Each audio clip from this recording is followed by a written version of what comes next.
Track wrestling here at World Team Training Camp at Camp Pendleton with Captain Scott Steele, former national team member. First of all, Scott, what was your role in getting this camp here at Camp Pendleton and getting it off the ground? Okay, so our role was to facilitate the U.S. men's national freestyle wrestling team to come out to Camp Pendleton. It was a wish of one of our generals, General Kennedy. He's the CG of MCRIC, which is our recruiting command, to facilitate this team and give them what they need. Coach Bill Zadek told him directly that he would love to do a camp out here, and we just took those orders and ran with it, and we were able to set this up for these guys. You've been on the mat a little bit this week. Absolutely, I couldn't resist. I had to bring my shoes. It's been a little bit of time, but maybe the first 2 minutes is like riding a bike, and then you quickly get into deep water and you realize that these guys are world-class athletes for a reason, and even their training partners are world-class athletes for a reason.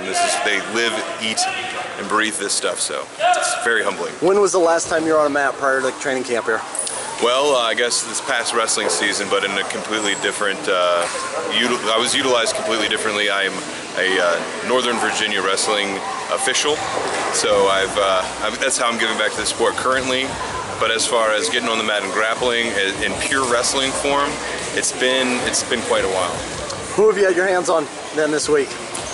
Trying to get my hands on as many people as possible. Just recently, though, was Travell. Him and I have some history together, and we worked together extensively back around the 2008 to 2010 time frame while I was still hitting the mat pretty hard. And it was great to just get back there and feel that guy again. It's incredible. He still has those power of those hips. Big, strong guy. What has impressed you most about the World Team? I think what has impressed me the most about the World Team is that the team camaraderie. When I was with the team in 2008, I'm not saying that there wasn't any team camaraderie, but just the fact that these guys are out here living the Spartan lifestyle aboard Camp Pendleton, living in a squad bay, eating at the chow hall, and their schedule is very limited, and they're exposed to the Marine Corps concepts almost every day for these two weeks, but how that they're able to come together as a team and utilize this time to maximize their training to the fullest extent.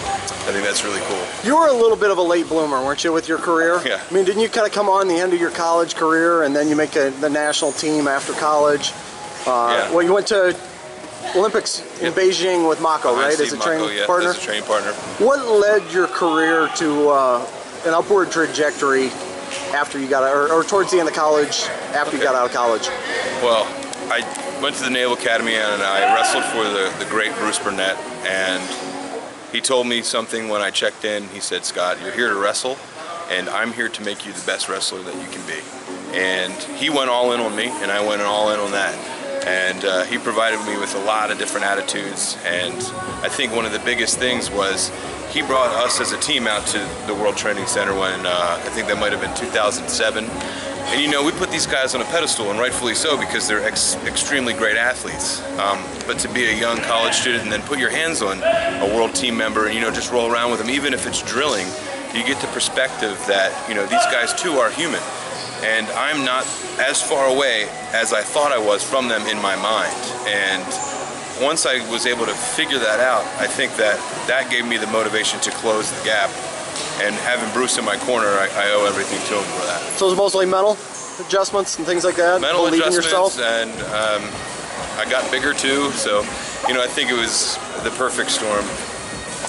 Being up close to that team 10 years ago, and a lot of changes have taken place since then. I think Beijing was the start of a summit and kind of the advent of the regional training centers, and now we're seeing guys that are winning at a younger age than ever before, and some of them in this room doing historic things. Absolutely.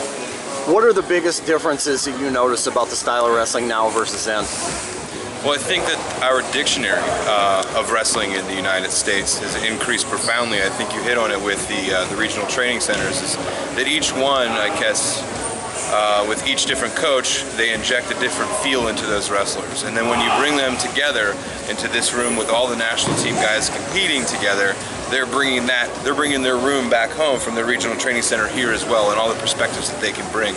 And I think that is an advent to creativity, which I think bodes well, but also it hardens the foundation, the foundational skills that the wrestlers need as well. So I think it's just a broad spectrum of experiences now that we're cultivating across the country and then bringing them here together.